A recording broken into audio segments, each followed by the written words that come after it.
Deus abençoe. Meu nome é Borges, congrego na Igreja Missionária Evangélica Maranata em Campo Grande e lá, ladeado ao professor Paulino, temos a responsabilidade de ensinarmos a palavra de Deus através da EBD, Escola Bíblica Dominical. E para mim tem sido uma bênção, uma responsabilidade muito grande, um prazer muito grande estar ao lado do professor Paulino. Mas no dia de hoje eu trago para vocês aqui noções básicas acerca do Concílio de Jerusalém. Concílio de Jerusalém, que se deu pelos idos do ano 51 e libertou aquela igreja que estava iniciando de um jugo da lei mosaica.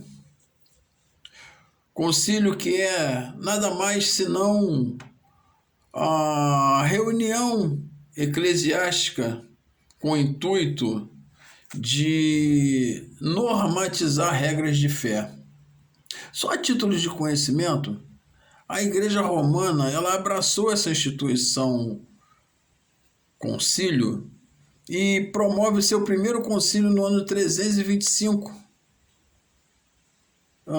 Concílio esse convocado pelo então imperador da época, imperador Constantino, e deu-se o nome de Concílio de Nicéia.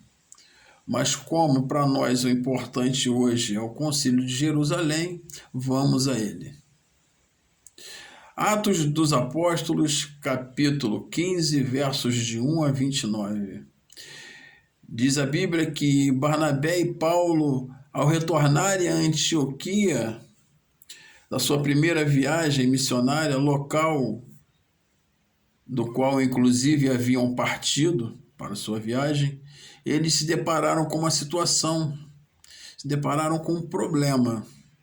Homens vindo da Judéia estavam pregando que os gentios, aqueles ora convertidos, deveriam abraçar para sua salvação a lei mosaica, deveriam circuncidar-se, ou seja, deveriam cortar as extremidades do prepúcio para uma aliança com Deus, o que já não era mais necessário tanto naquela época como nos dias de hoje.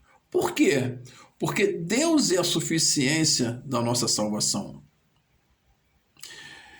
Diante desse problema, diz a Bíblia que Barnabé e Paulo contenderam com aqueles homens e discutiram com eles até se cansarem.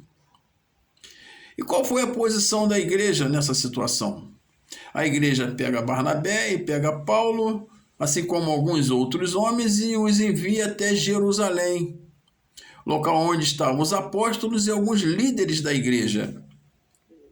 Em lá chegando, Barnabé e Paulo passam a dizer àqueles homens das maravilhas que Deus estava fazendo por intermédio deles.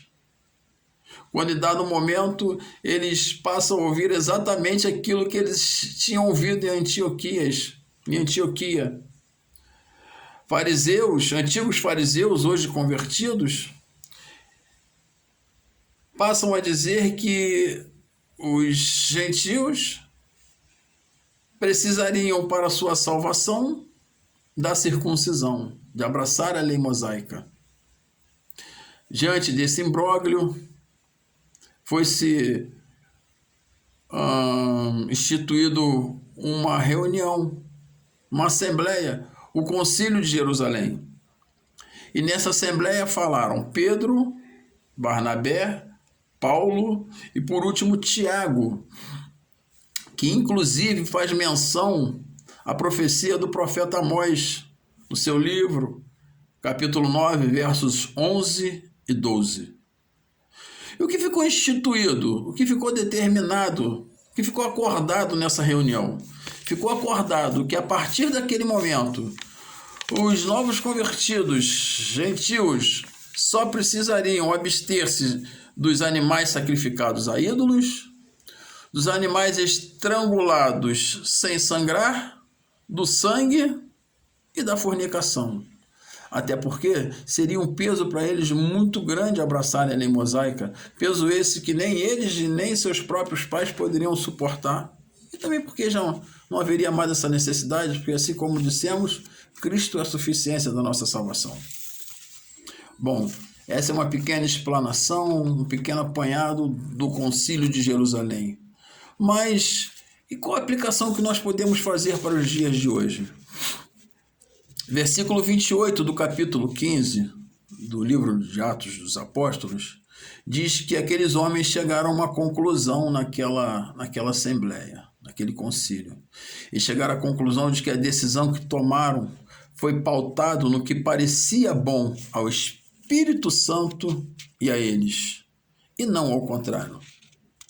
Meus irmãos, nos dias de hoje, muitas das vezes nós fazemos as nossas reuniões e trazemos para a reunião aquilo que está dentro do nosso coração enganoso e damos a direção à reunião que queremos e batemos o martelo e concluímos a reunião segundo aquilo que estávamos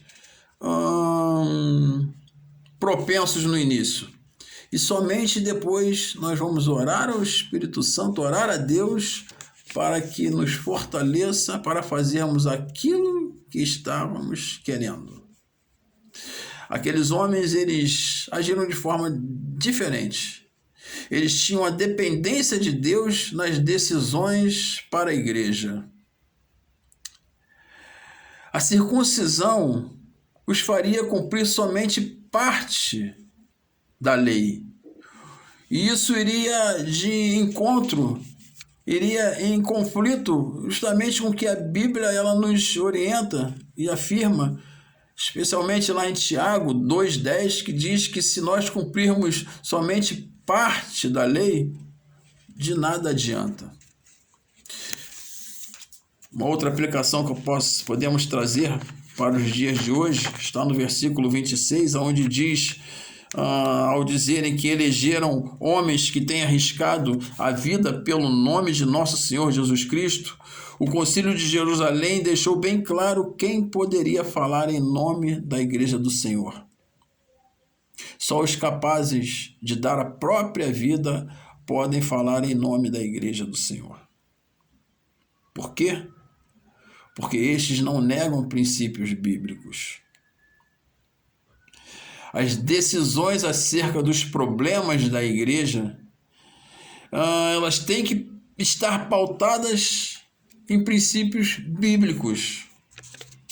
Eu gostaria de concluir dizendo que 2 valores foram fundamentais para o êxito da igreja: a obra missionária e a direção divina nas decisões da igreja. Que Deus te abençoe. Eu agradeço a oportunidade e espero sinceramente que essa pequena mensagem possa ter trazido para você não somente crescimento em conhecimento, mas também possa edificar a sua fé e te direcionar nas coisas do Senhor. Que Deus te abençoe.